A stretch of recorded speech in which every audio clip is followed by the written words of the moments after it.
Hello, everyone, and welcome back to Short Hops with manager Kevin Hooper. Short Hops is a weekly program that gives you, the fans, the opportunity to ask the Wichita Wingnuts skipper questions about baseball, the Wichita Wingnuts, or just life in general. This week we have an exciting program for you as Kevin talks about the inductees into Cooperstown. We learn a little bit about the safety of sliding head first versus sliding feet first. And Kevin talks to us a little bit about who we'd like to see shut up. So let's get right to Short Hops. So we want to welcome back manager Kevin Hooper. So Kevin, let's first of all talk about injuries that have been going on in the team and the return of Scott Richmond. But I first wanted to begin, John Link seemed to have left last night's game early. Was that due to an injury?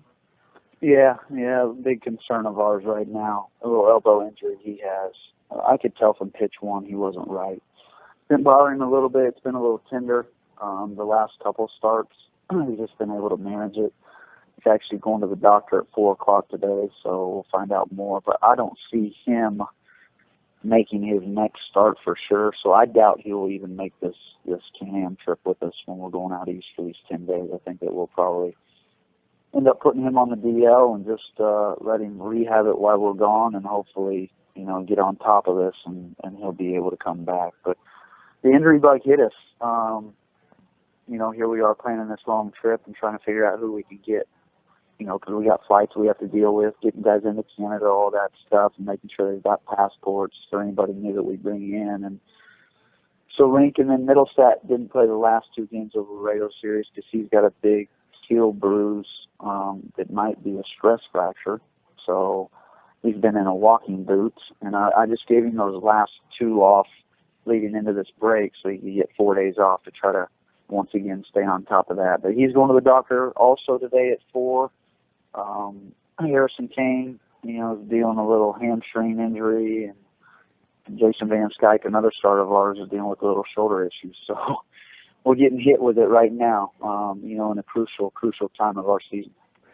Because you have this long stretch through the East, does the league give you any kind of additional player, or do you carry an additional player with you just in case at all? No, we go with what we got, and if heaven forbid something was to happen, we just have to make that move wherever we are at, try to find somebody in the area. There's always, you have a manager for the team that you're playing. I'm sure they have a list of guys that are local that maybe you could grab a guy just for a couple of days just to get by, but hopefully, we'll figure some things out and might have to pick up a body or 2 here in the next day to make this trip with us. Wow. Scott Richmond returned back from the Pan Am Games and had a shutout right off the bat, so you have to be pretty happy about his return with the injuries going on. Yeah, he threw great. He's just one of those guys that you like, Link. Very smart on the mound, has a plan of what he's doing, and he executes it, and doesn't get away from his plan. And he's around the zone. He's going to keep guys off balance with working both sides of the plate. And he's just a professional. What he does, he's fun to watch. Since we're discussing this, I'm going to jump to question 5 in here, which Scott from Wichita, I'm hoping it's not Scott Richmond himself, but asked, he was pointing out that Scott Richmond looked really good in his first start. Is he exceeding your expectations? Was this what you kind of expected when he returned back?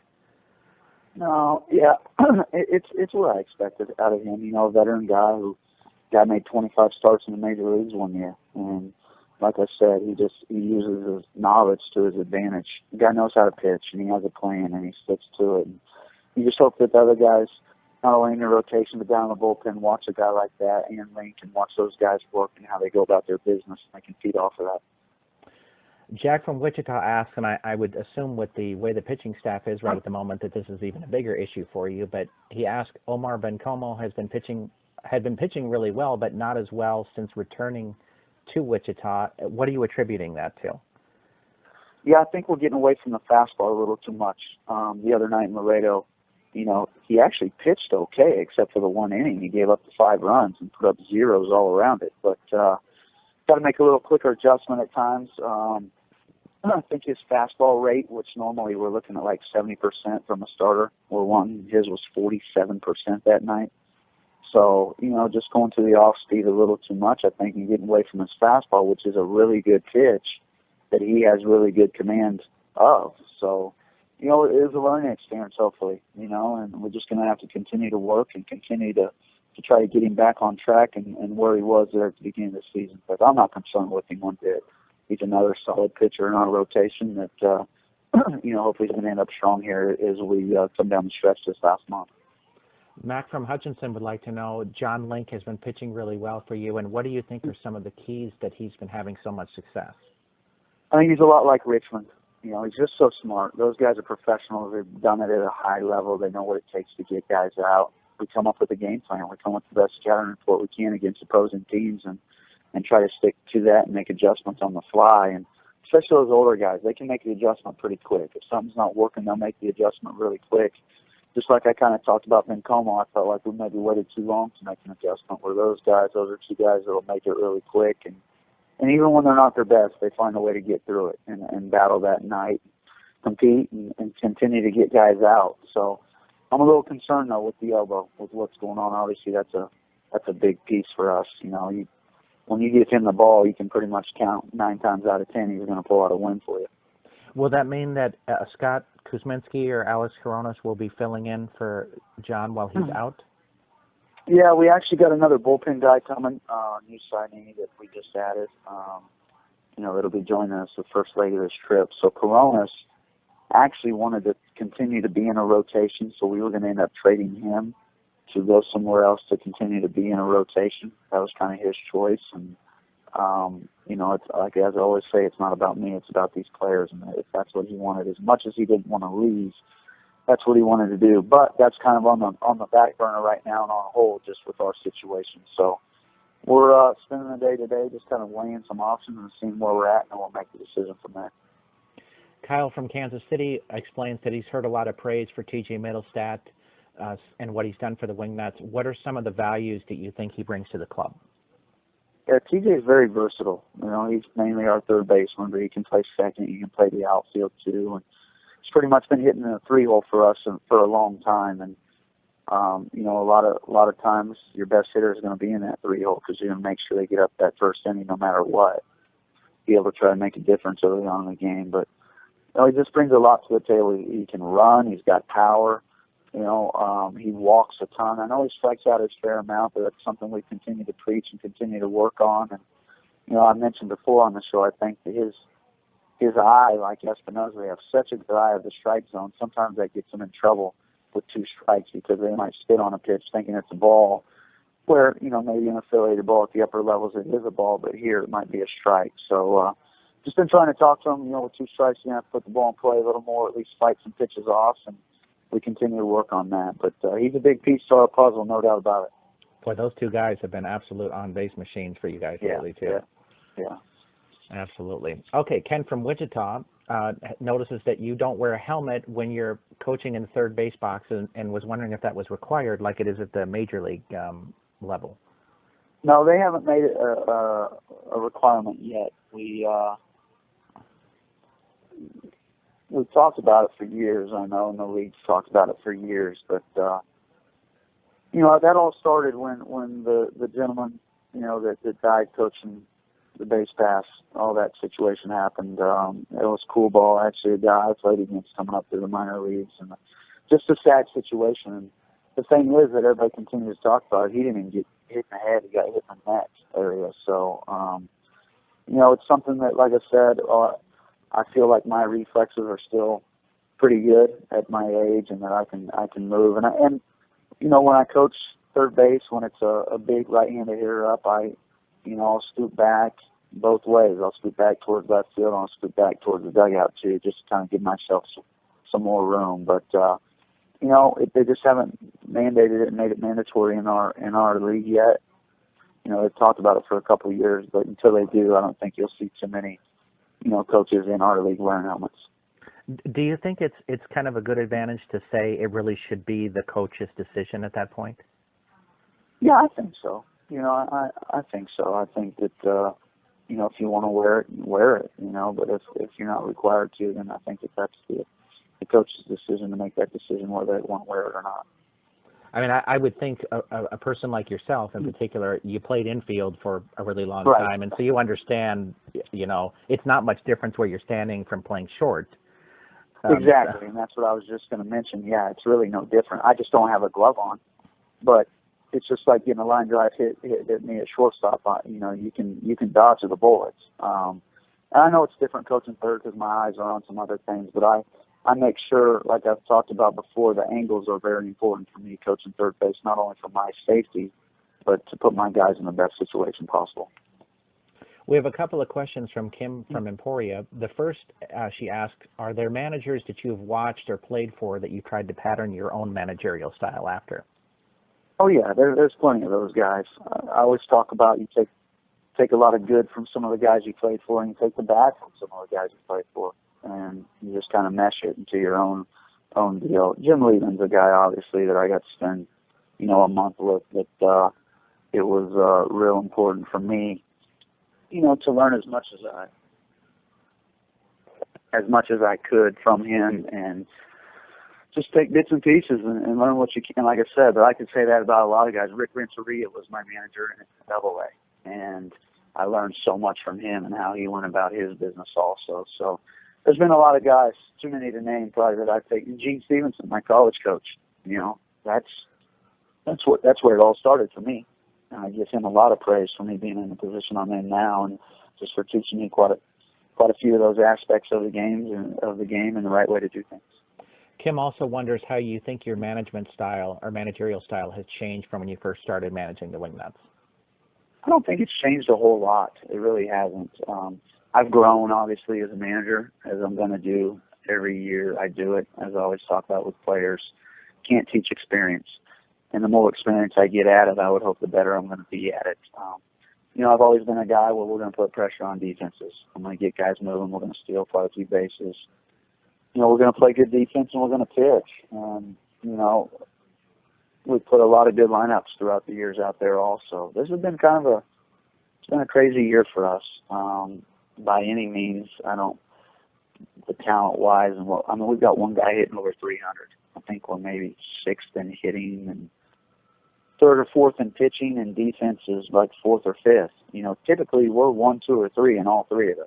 And just kind of been a weird year for us, but we're still in first place. We're still finding a way to get it done, and that's a credit to our players for grinding some things out. And even on days we haven't been so good, we find a way to win. But there's also days where I feel like we've given quite a few games away. But as a manager, like I said, not a whole lot has changed. I've just learned some things, just dealing with umpires. I'm always pretty respectful and low key with those guys too, and I have my certain way of getting across to them. Yeah, I think there's kind of a misconception amongst fans, and maybe I'm wrong, but I think they get the idea that somehow or another people get a manager's job, and all of a sudden 3 or 4 years in, some huge magic light pops on in their head, and they think, oh, well, this is really what I should have been doing all the time. I think of a guy like Mike Matheny, won the World Series right off the bat. So is there really much more he needs to learn to do differently? Exactly. No, I'm a big believer, just like I talk about in players. You're a baseball guy or you're not, I agree. Like I said, it's not a whole lot different for me from the first time I started doing it. I take a lot of pride in my knowledge of the game and how I want it to be done, and that hasn't changed. And of course, like I said, with experience, you're going to get better at what you do. But baseball guys are baseball guys. You always hear them talk about most of your managers are middle infielders and catchers, because we're always in the mix of things. And that's the case a lot of times. And there's a lot of pitchers too that are managers. I'm not saying that they can't be, but I always talk about being a shortstop. You're always in the thick of it. You're always in the game situation. You're always in the middle of everything that's going on. Would you feel that really the biggest difference for yourself as a manager from the time you started is just the number of sources or people that you could communicate with to find players now? You started out, people didn't really know you, but now they do. Yep, absolutely. No, and that's what I was going to state next is probably my you look at my phone book and my contacts, it's crazy how many there are. And that list continues to grow because you end up meeting more people year in and year out, whether it's a scout, an agent, somebody like that, a new manager maybe that you're making a relationship with. So absolutely, that's been a a big difference, especially at this level. Now, at the A level, obviously that's not, all that important. But at this level, it's very important how many connections you have and who you can reach out to when there's a need. With the 2 days off, do you change your rotation? So if a guy would have gone on Monday, does he move back to Wednesday, or do you just skip past him and go on with who would have been normally going on Wednesday? Well, with what's going on with us, I don't know if I can even answer that question. I do know Brown. I know Brown will be starting Wednesday night. Tim Brown will be Wednesday night, and then from there on, I'm not real sure. And I know Richmond will probably be the 4th or 5th game out. I think he'll be the 5th one. Because actually at the end of this road trip, he's flying to Arizona to meet his family and driving them back up to Wichita. So we made it to where he'll make the last game of that trip, but will be his start, so he can take a couple of days to get his family back to Wichita. But besides those two, anything in the middle is just kind of unknown right now. Obviously, Ben Como will be in there. We wanted to give him an extra day where he would go the third day. It was scheduled out to be Brown, Van Skyke, Ben Como, Link, Richmond. But obviously, Link's an unknown. Van Skyke's hoping he can make his start that day. So if Van Skyke can't, we can move Ben Como up to his normal rest. Ideally, I'd like to give him that extra day, but if we have to, he'll throw that second night. So kind of an unknown for us, but we'll make it work and figure this thing out. Any possibility Luke Robertson coming out for another start? I told him he better pack his spikes, and then Jose said to me, "You better pack yours too, Skip." So, so you never know, especially the way we're banged up a little bit on the position player side of things too. Could be an interesting trip, that's for sure. Scott from Wichita points out that you guys were struggling a little early on and now seem to be on a roll. Do you think that Joplin blew their chance to put you guys away early? I don't know if they blew their chance. I think it's baseball is a game of runs. Teams make runs. They make runs, and I think the most games we've won in a row, though, was 5 this year. I felt like we had our opportunity to kind of put Laredo on the back burner a little bit too after winning the first 2 games, where we win those next 2, they're 7 back, and now you end up splitting with them. They're right back within it within 3 games. So we had a chance to, you always have chances to take opportunities to expand the gap, in between. But like I said, as poorly as we played the last 2 days, we're still in first place, 2.5 up on Joplin and 3 on Laredo. I think that they play each other this next series too. So, you got to hope that they can just beat each other up a little bit, and that we can go out and have a good 10-day road trip here, because it'll be a grind for us. Carol from Wichita asks, with so many insensitive things being said these days, do you find yourself having to address those kinds of things with your team, especially with so many Latin players you traditionally have on the Wingnuts? And I'm assuming she's talking related to some of the things going along in the presidential campaign and professional wrestlers. So let's roll with that question that way. Yeah, I know there's a lot going on, and there always is in our world and our society, and a lot of words that are thrown out there that, some believe, some don't believe, and they're pretty harsh both ways. And it's unfortunate, but it's a life we live in, and it's a world we live in, and can't go back and fix it. It is what it is, but to be honest, it's never really an issue with us. It's never been an issue with us. I think it's just like anybody else. They watch the news, they pay attention to it, but it's never been an issue where I've had to pull some guys in and have a conversation with them. We're all grown men, and we're all going to have our opinion on things just like everybody else in this world. But it's never been an issue for me. I've never even thought it to be an issue whatsoever. So it's not something that I have to go out of my way and converse about with our guys. Kevin, I'm curious. Has this ever been an issue, even with you as a player? Have you ever seen kind of the situations going on in the country pulling themselves into the locker room at all? Honestly, I really have not. I haven't. Yeah, it gets talked about sometimes. Obviously, the news is on, and we all talk about current events and what's going on. But honestly, I've never been part of any political or whatever you want to say situation that's gone on that has affected the clubhouse in any way whatsoever. It truly is a sanctuary. That's good to hear. Yeah, yeah. you're right. I truly believe that it's our sanctuary. It's kind of our place to get away from everything and to do what we do, and just try to. And that's what I tell my guys. Once you walk in that door, everything from the outside goes away.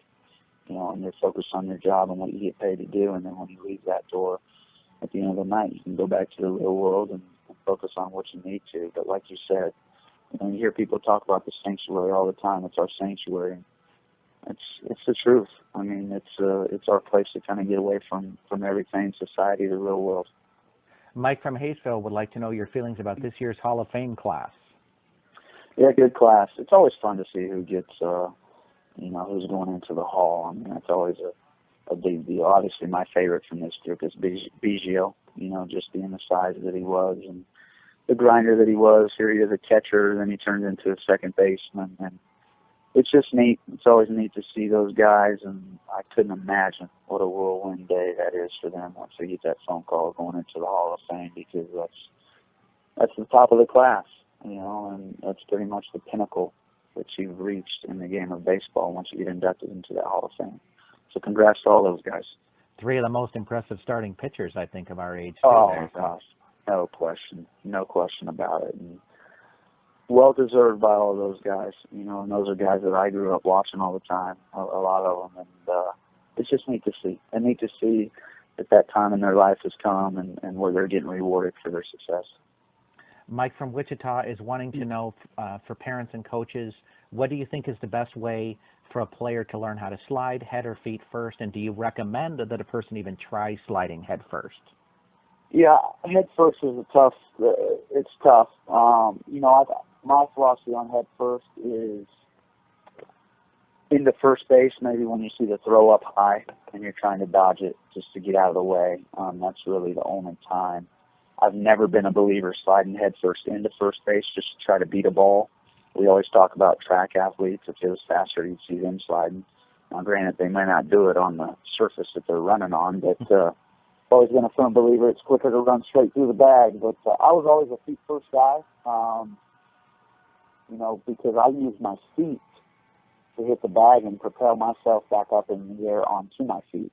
So I felt like going feet first, I could get my footwork down, hitting that bag, and use it for an advantage to me to get myself back up on my feet for an overthrow, into center field, maybe on a stolen base or something like that. But, I really don't like guys sliding head first into home plate at all. I mean, you're just asking for something to happen. I like going feet first and then using your hands, kind of to even slide out with your feet and use your hand to cross the home plate area. But big believer in feet first. I know a lot of guys have a hard time sliding feet first. I think the best way to teach it, I've got two young girls who it's starting to become part of their game, and they're wanting to learn how to slide or whatnot.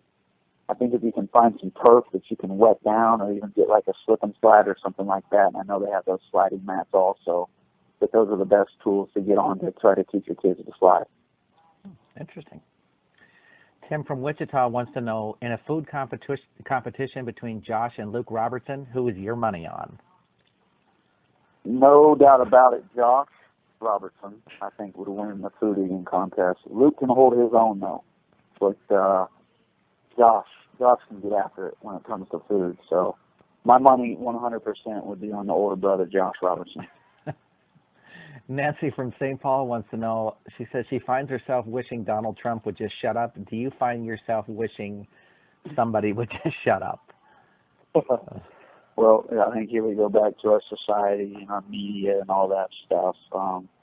Sure, I'll see some people say some things, especially in my game. I hear players, umpires, other managers say some stuff, and you're just like, what is he saying? I don't know if shut up would be the word. I'm not a real harsh guy, but, obviously there's a lot of times, especially in our game where I'll either hear a player, like a pitcher talking smack to one of our players or something like that. And, you want him to pipe down a little bit and, just worry about himself because my players aren't talking to you. No reason to talk to my kind of deal. But, no, there's nobody really that I look at and I'm like, that guy needs to shut up.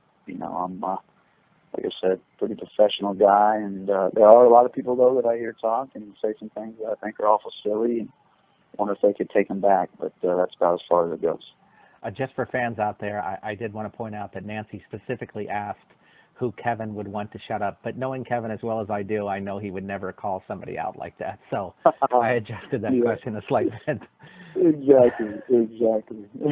Okay, and our last question is Sylvia from Wichita, who says she wants to know if she's the only one who finds the Kardashian family incredibly annoying. Why can't there be a reality show about a good family? How about the Hooper happenings as a reality show? I'll tell you what, that'd be a fun show for some people to watch, because I've got some lively children. We have a great time around this house. We're very mobile family. We're very, we like to be active, get outside, swim, run, ride bikes. We do a lot of, as my daughters call it, we play downstairs baseball, where we've got a little bat and a softball, and we run wild downstairs. So we've got a big basement down there with a lot of room, and it's a lot of fun. So those reality shows are something else, though, that's for sure.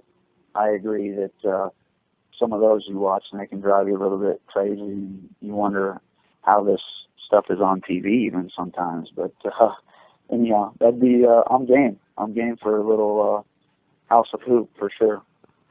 And for all of those youngsters out there listening to today's show, if your mother tells you to play ball in the house, don't say, well, Kevin Hooper's playing ball. So. Yeah, I don't want to. Right, I don't want. Now they're soft balls where they're not really going to be able to hurt anything. So no hard balls down in the basement, that's for sure, and putting holes in the wall. Thanks for joining us this week, Kevin. Thanks as always, Robert. Take care. You too. Hey, good luck on that series out there out east. Thank you, sir. Appreciate it. All right, talk to you soon. We want to thank Kevin Hooper for joining us on Short Hops this week. If you'd like to ask the Wichita Wingnuts skipper questions of your own, please send them to us at askkevin@minorleaguesportsupport.com.